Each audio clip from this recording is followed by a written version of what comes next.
Well, it's Friday night, and Plum Crazy Pam wants to take the Challenger out to Cricket Rancho since it hasn't been out.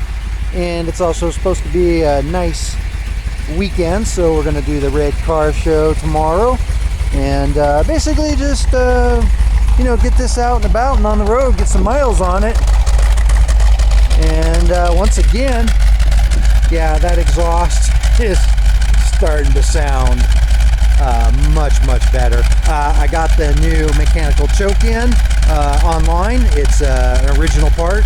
Can't remember what the date code was on it, but it's a Holly, and I barely even hit that with the heat gun, and that coil started to move. So yeah, just more repop crap from Classic Industries. So there you go. I mean, lesson learned. If you can find something original, pay the extra.